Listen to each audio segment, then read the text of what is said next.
Eskiden 2 tane konservatuvar vardı ve onun yanında Müjdat Gezen Sanat Merkezi, işte Ayla Algan'ın tedrisatı ve sonra birkaç tane daha şahane, oyunculuk, eğitimleri veren, uzmanlarımız, öğretmenlerimiz oldu ama bunlar, yani 2 elin parmağını geçmeyecek kadardı. Sonra bir şey oldu bir anda. Bir sürü oyunculuk eğitimi veren üniversitelerde bölümler açıldı. Onun yanında bir sürü kurslar açıldı ve bir anda çok fazla oyuncu mezun olmaya başladı. Başta bir mutlu olduk. Aa dedik ne güzel oyunculuk. Herkes tabii ki yapsın. Ama şimdi sektör, dünya, ekonomi öyle bir yere geldi ki günde 2 dizi oynardı her kanalda. Yani Eylül ayı itibariyle 70 tane dizi başlardı. Şimdi Eylül'de 10 tane dizi başlar diye bakılıyor. Sonra deniyor ki aa 3'ü ertelendi. 3'ü bir daha ertelendi. Yani böyle 5-6 dizi, dijital platform keza öyle. Ama yığınla oyuncu genç. Hadi tiyatrolar bir hareketlendi ama o da ne kadar seyirciye hitap edecek, seyirci ne kadarına yetişecek, hatta ne kadarını duyup da gidecek. Bir tiyatro insanı olarak meseleyi nasıl görüyorsunuz? Bu kadar şahane genç bir ekiple Haramiler oyununu yapmış taze taze bir Evet. yönetmen olarak da. Ya, tabii ortada vahim bir durum var Değil mi? aslında. Çünkü kontrolden, çıkmış, altyapısı olmayan bir sektörün, yeni denebilecek, bir sektörün aslında mağdur ettiği bir meslekle karşı karşıyayız şu Öyle anda. oldu gerçekten. Bir yanda özel televizyonların kurulması ve onun kendi içinde kendi ekonomisi olan bir sektöre dönüşmesi, sonra paralı üniversitelerin kurulması ve Eee, bunun İstanbul metropolünde, toplanması, tek elde toplanması, üniversitelerin, oyunculuk bölümlerinin her kentte neredeyse açılması ya da, işte, kimya bölümünden mezun ama, işte, gidip 2 yıl içinde yüksek lisans, tiyatro yüksek lisansı alıp onun da kendini bu sektörün içinde kabul etmesi gibi bir sürü, nedenden dolayı gerek, sinemada, gerek tiyatroda, gerekse dizide bu kadar genç oyuncuyu istihdam edilecek alanlar yok. Ve maalesef çok ciddi paralar ödeyerek, bir hayali satın alıyorlar, oyuncu adayları.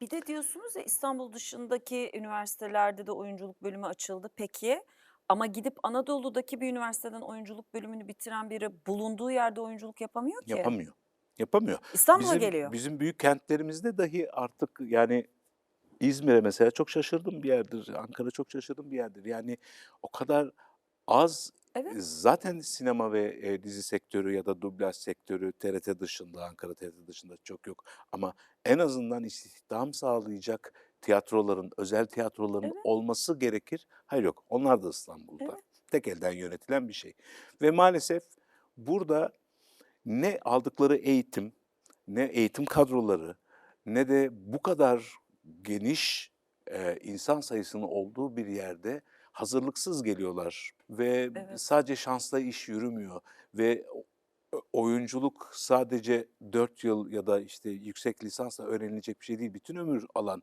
insanın kendine sürekli yatırım yapması Evet, gereken bir alan ve bu rekabet ortamında imkânsız.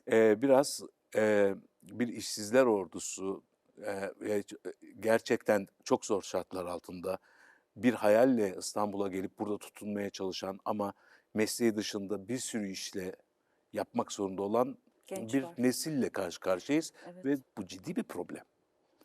Düşündüğünüz kadar toz pembe bir çerçeve yok. Buralara dikkat etmek lazım Bir galiba. de, müthiş bir gelir adaletsizliği var. Evet. Yani, eee başrolde, yani yurt dışında satışı olabilecek kitlesi olan ya da Instagram'da ya da sosyal Hı medyada hı. milyon takipçisi olan insanlar elbette tercih ediliyor ve büyük paralar kazanıyor. Evet. Ama sadece onlar kazanılıyor.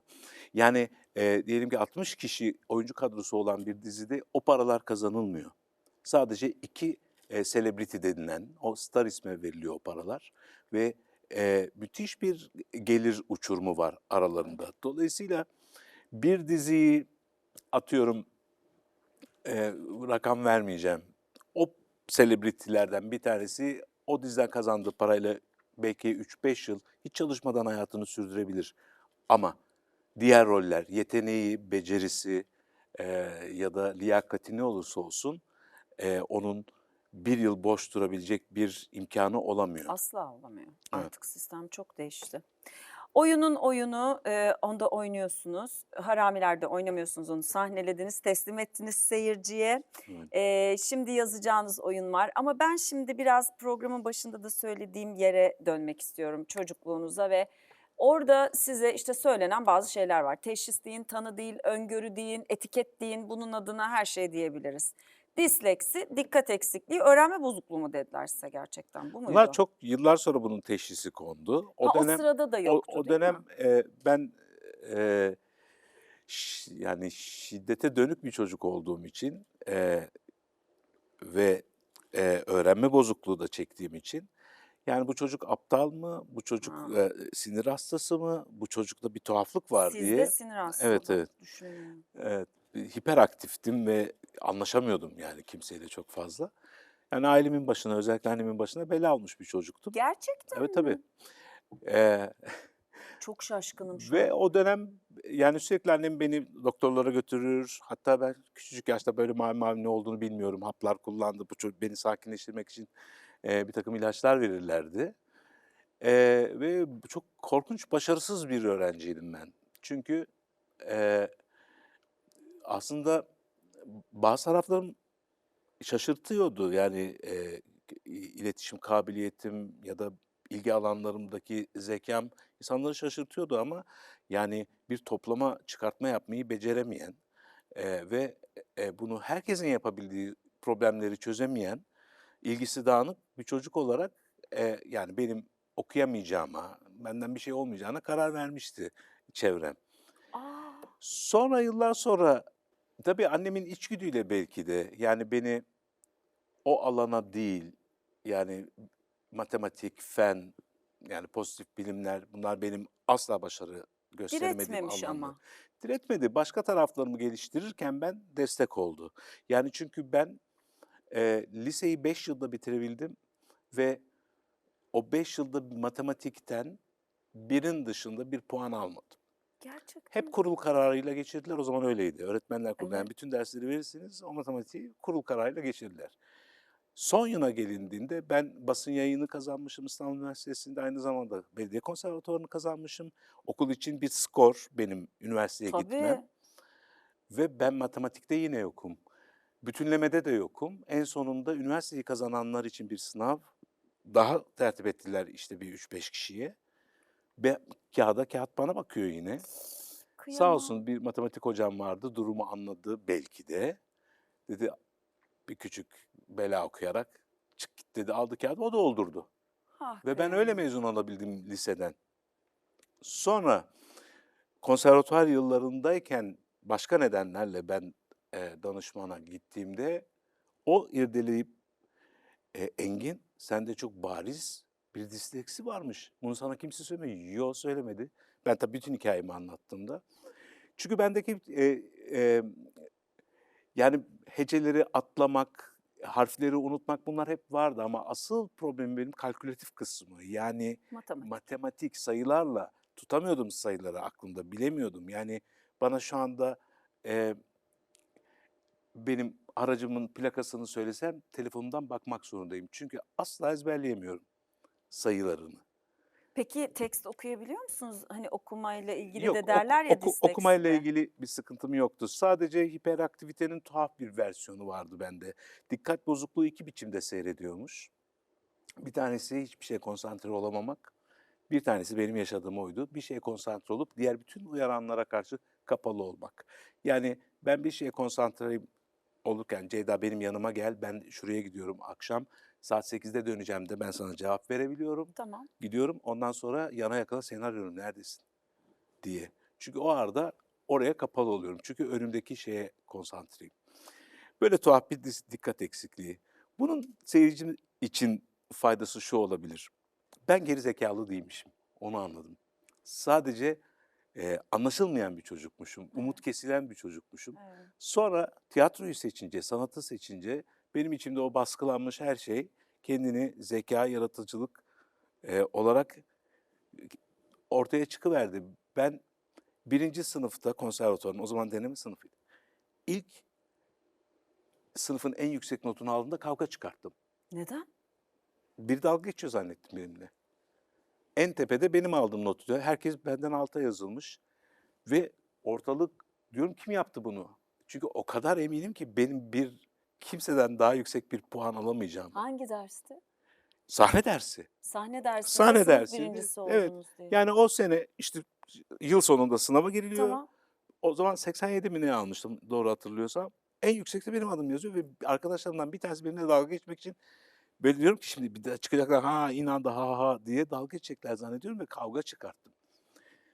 Hayır o gerçekmiş. Meğer olabiliyormuş. Yani dolayısıyla aslında biraz doğru yönlendirmeyle, e, biraz özgür bırakılmayla aslında bu problemleri aşabildik.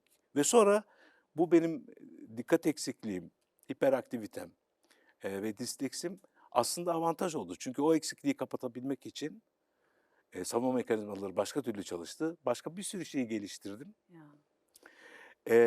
Ben sabah 6'da bilgisayarın başına oturduğumda aralıksız 8 saat bilgisayarın başından kalkmadan çalışabiliyorum. 8 saat. Çünkü ne kadar geçtiğini anlamıyorum vaktin. O işime yarıyor. O projeler böyle çıkıyor. Of, Ya da yani 12 saat prova yapıp zamanın yani ki insanlar ölmeye başladığında, acıktıklarında, fenalık açız. geçirdiklerinde anlayabiliyorum ki biraz fazla zaman oyalanmışım. Asistanlara diyorum ki uyarın beni. Ben unutabiliyorum. Yani bu dönüşe yani su yolunu buluyor. O yüzden eğer çevresinde, çocuklarında, kardeşlerinde bu tür bir rahatsızlığı olan kimse varsa yani hiç umutsuzluğa kapılmasınlar. Peki agresyon ne oldu? Benim şu anda sizin üstünüze hiç giydiremediğim bu kavgacı hal ve sinirli hal. Kendimi yani bütün korkularımla, bütün öfkemle kurgular yaparak, tiyatroda simülasyonlar yaratarak bunları yaşıyorum aslında. Ölümden çok korkuyorum ben.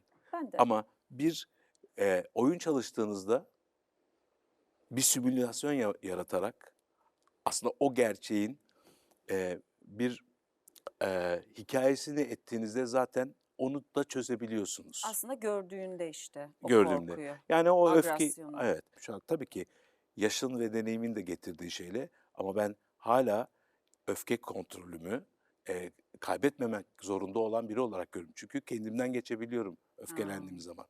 Ay hiç Ama düşünmedim. evet bu işe yarıyor yaptığım iş. Dolayısıyla doğru yerde, doğru zamanda olmuşum diye bakıyorum. Bence öyle olmuş. Ne kadar kıymetli bir bilgiyle programın sonuna geldik. Çünkü evet hayatın içinde hep şöyle bir şey yapıyoruz. Defterimi uzatırken bunu da söylemek isterim. Yani çocuklarımıza hep her şeyin en iyisini olsunlar istiyoruz. Yani matematikte de iyi olsun, fende de, sosyalde de, yabancı dilde de. Ama işte piyanoda çalsın ama bir tane sporu da iyi yapsın. El becerisi de iyi olsun ama güzel de nota da bilsin de şarkıda mümkünse söylesin. 3 de dil bilsin falan. Yani çok ütopik şeyler peşindeyiz gibi geliyor ve ısrarla da bunu her programımızda olabildiğince söylemeye çalışıyorum. Hepimiz biriciyiz ve kendimize göre otantik kimliklerimiz var. Kendimize ait biricik güzelliklerimiz var ve yapamadığımız bir sürü şey var. Dolayısıyla yapabildiklerimize odaklanırsak gerçekten bahçe çiçek bahçesine dönüyor. Yapamadıklarımıza odaklanırsak her şey birbirine giriyor ve artık aralardan yaban otlarının çıktığı, ısırgan otlarının çıktığı biraz çiçek, biraz sebze, biraz meyve, karmakarışık bir bahçe. O zaman da neyi nasıl yapacağını şaşıran çocuklar etrafta koşuşturuyor. Bazısı ailesi için yaşamaya çalışıyor, bazısı kendisi için oralarda kayboluyor. Belli bir yaşa gelince bir yerlerden başlamak istiyor ama gene geç değil ama insan düşünüyor yani keşke 10 sene önce de başlayabilseydim diyor. Belki keşkesi çok oluyor. O yüzden şanslıymışsınız gerçekten. Evet. Bu bizim de şansımız olmuş. Teşekkür ederim. Çok önemli bir şey. Efendim oyunun oyunu ve Haramiler tiyatro oyunu gerçekten gitmeniz gereken tiyatro oyunları listesine eklemeniz gereken oyunlar. Tiyatroya destek olmak, gençlere destek olmak çok kıymetli. Bir de her oyun Gerçekten başlı başına bir sanat eseri ve kitap gibi düşünün. Çıktığınız zaman böyle girdiğiniz gibi olmuyorsunuz. Değişiyorsunuz, başkalaşıyorsunuz. Seyahat etmek gibi. Yani güzel. Bence gidin. Görüşmek üzere. Çok teşekkür Hoşça ederim. kalın.